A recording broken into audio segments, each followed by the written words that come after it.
Bonjour à tous, bienvenue à Emma-chan Manga, l'émission où je vous montre 5 mangas qui ne sont pas publiés en France.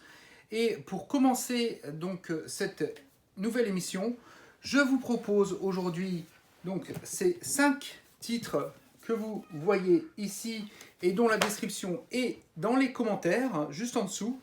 Donc, on va commencer par un manga qui est un peu particulier en soi, puisque c'est tiré d'une très très forte licence au Japon, que tout le monde connaît même aussi en France, même s'il n'a jamais été publié en France, parce qu'on n'a jamais eu de manga de ce type-là, Ultraman Zero Story. Alors, je vous avoue, Ultraman Story Zero, pardon, de Manabe Kazuo, qui est, alors ça c'est la première édition qui a été éditée chez Shueisha. La deuxième édition là depuis 2014 est chez Tokuma. Mais il faut savoir que c'est en 16 tomes et que la première fois ça s'est fini en 2013 pardon.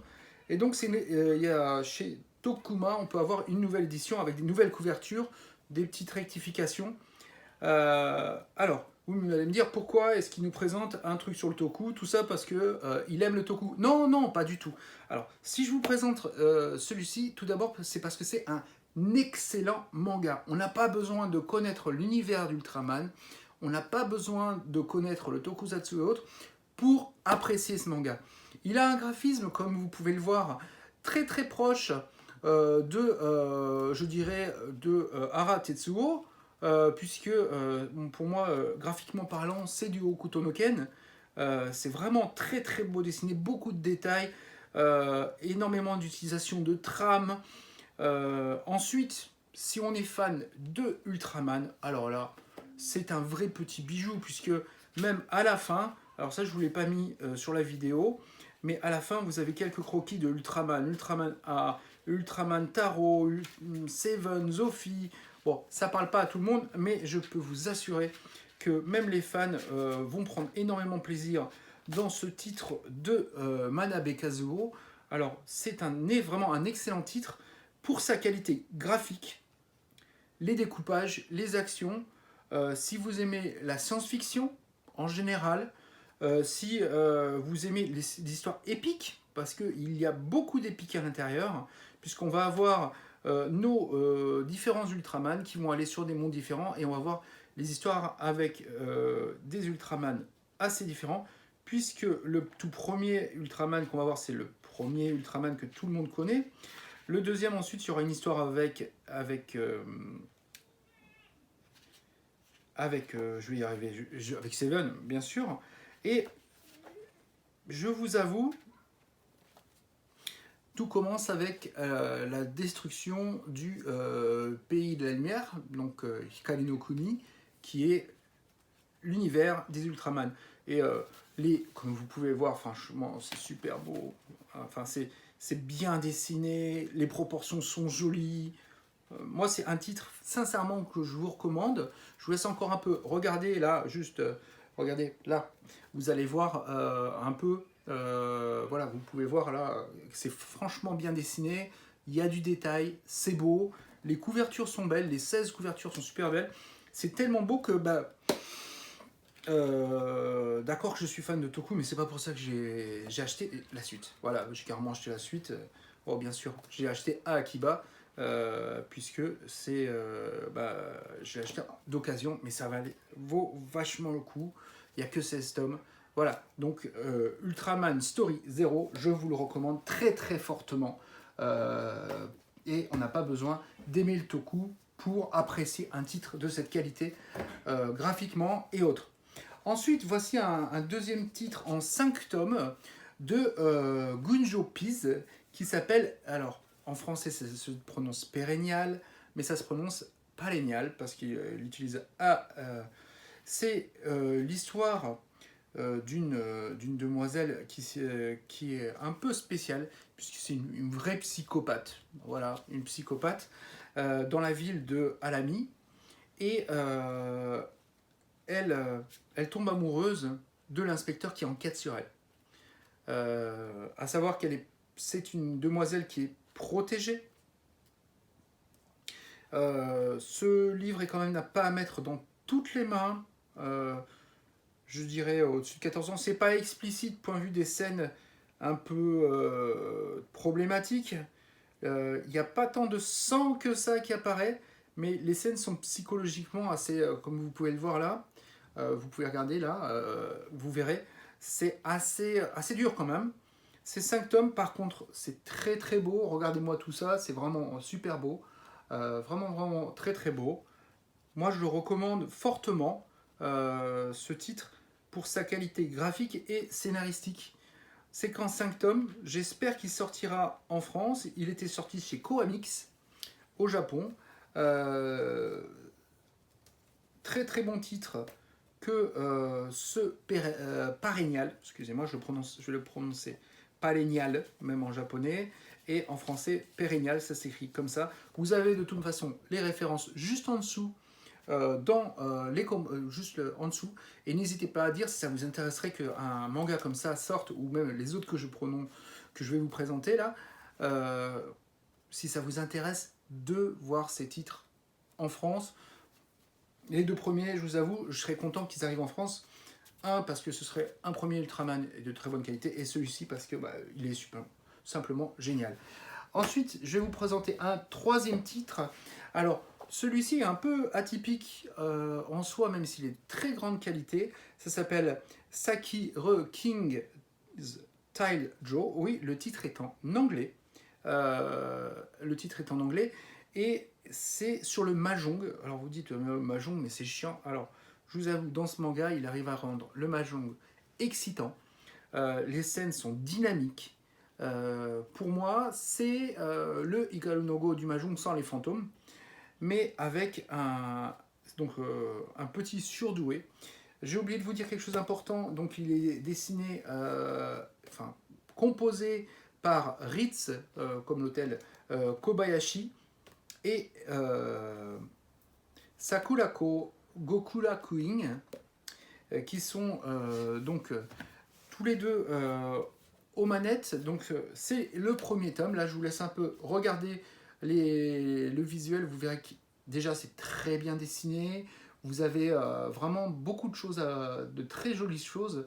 Moi, je sais que j'ai pas du tout hésité lorsque j'ai mis la main dessus. On a quand même à se dire que c'est un premier tome, puisque la série est sortie en 2021. Elle est éditée chez Square Enix. Elle sort assez doucement. Je pense que ça va doucement, mais c'est une bonne histoire puisque je vous spoil pas le principal de l'histoire, mais ce personnage principal, Saki, a la particularité au mahjong de toujours arriver à un score nul, 0. Or, au mahjong, c'est quasiment impossible de sortir des choses comme ça. Vraiment très très difficile d'arriver. Donc, ce titre excellent, Saki King Style Joe. Joe parce qu'il arrive toujours à un score nul, 0. Et ce qui fait que quand il y a un score nul au mahjong, il y a égalité. Et il arrive toujours à rendre égalité pour le mahjong. C'est un surdoué du mahjong, mais qui n'aime pas le mahjong. Et donc c'est très très intéressant de voir toute cette histoire autour du mahjong et de ce personnage de Saki, avec déjà des personnages secondaires qui dès le premier tome apparaissent et qui sont très très forts, très intéressants. Donc c'est un titre, il faut garder l'œil dessus, j'en suis sûr. Ensuite, je vais vous montrer le titre que je considère pour cette édition, le titre atypique. Ça s'appelle Flat, Flat Appartement, et à la fois plat. Pourquoi? Parce que c'est donc un titre tout d'abord de Natsu Aogiri, qui parle d'un jeune lycéen un peu mou, donc plat, un peu mou, et qui se trouve à devoir garder son cousin, qui est bien plus jeune que lui, qui va... elle est encore à la maternelle, et on va voir cette relation grandir entre ces deux cousins, avec un jeune lycéen qui est un peu je m'en foutiste, mais qui va se prendre d'affection pour son cousin, en une relation grand frère qui va se faire. C'est une très très jolie histoire en 8 tomes que je vous dise pas de bêtises, de Aogiri Natsu, comme je disais tout à l'heure, chez les éditeurs McGarden, qui, donc en 8 tomes, c'est fini. C'est la première édition, c'était 2008 quand même. Donc, le dessin, alors, je vous laisse encore regarder. Vous voyez que le dessin, il est simple, beau. Il n'y a pas de volonté de travail autour du dessin, dans le sens où c'est l'histoire qui va primer les vides, qui vont primer les vides aussi dans la relation. Ça amplifie la relation, ce vide de relation entre ces cousins qui ne se connaissent pas vraiment. Et je vous avoue, j'ai acheté les 8 tomes directement parce que j'ai trouvé ça génial. Voilà. Donc c'est à la fois un petit coup de cœur parce que c'est atypique, mais ensuite parce que c'est une très très jolie histoire que je recommande fortement à tous ceux qui auront pu voir Emma Chan Manga, cette émission-là. Dernière chose que je vous propose, c'est chez Shueisha. Oui, je sais, Shueisha, je propose rarement des trucs de Shueisha. Mais ça s'appelle Border 66. Alors, comme vous pouvez le voir là sur les dessins juste ici, vous verrez que déjà le dessin est hyper travaillé. C'est vraiment du détail, autant les fonds que les personnages, que l'histoire. Alors franchement, l'histoire, elle commence, mais vraiment très très forte. C'est pas psychologiquement, c'est pas facile parce que pourquoi Border 66? Le titre est tout à fait logique. C'est l'histoire d'un jeune homme. La moitié du tome explique un peu la situation. Donc on a la moitié du premier tome. Vous pouvez voir un peu la qualité des dessins, c'est magnifique. Alors, on a un personnage principal.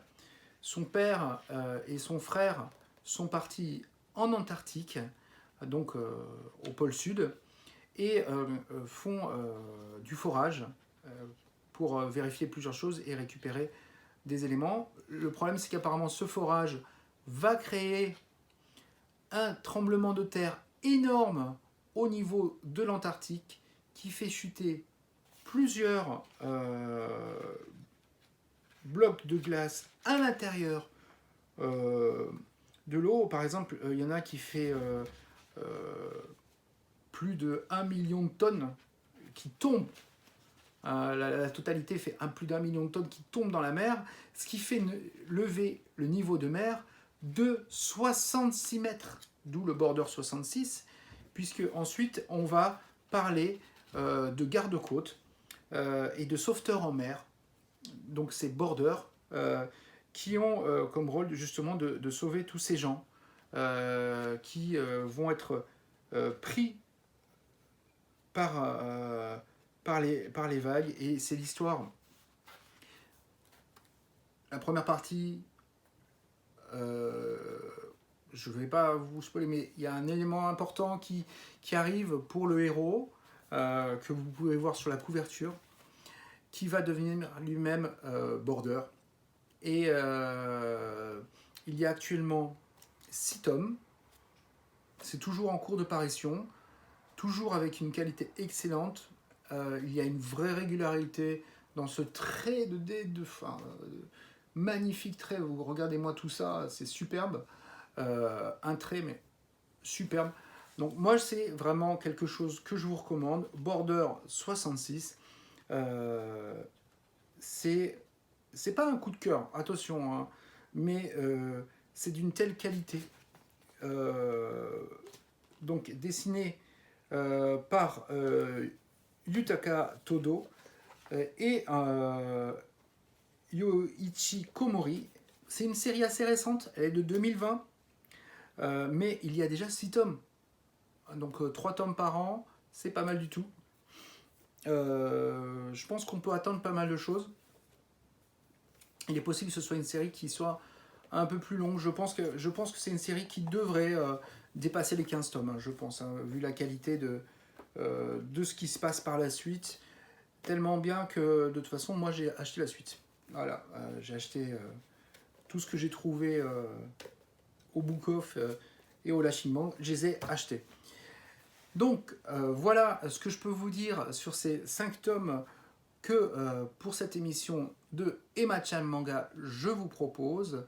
Vous avez tout le détail de tous ces tomes dans les là juste en dessous. N'hésitez pas à regarder. S'il y a des titres qui vous intéressent, que vous voudrez que je parle un peu plus, aussi n'hésitez pas. Peut-être qu'à ce moment-là, je ferai une émission spéciale où je réunirai les titres que vous voulez un peu plus voir, qu'on parle un peu plus, ou même que j'essaie de vous traduire une page ou deux pour que vous ayez un petit avant-goût. N'hésitez pas, vous mettez ça en dessous dans les commentaires. N'hésitez pas surtout à vous abonner, à mettre un petit pouce, parce que le petit pouce ça fait plaisir. De mettre la petite cloche pour ne pas oublier aussi d'être averti lorsqu'il y a des nouvelles vidéos comme celle-ci. Et de vous abonner aussi à mon Twitter, Milekir. Vous avez tous les détails en dessous, juste en dessous. Moi, ce que je vous dis en tout cas, c'est merci d'avoir vu cette vidéo. Je vous dis donc à très bientôt, donc à dimanche prochain midi pour une nouvelle émission de Emma-chan Manga, l'émission qui vous présente des mangas non publiés en France. Merci à tous, bye bye.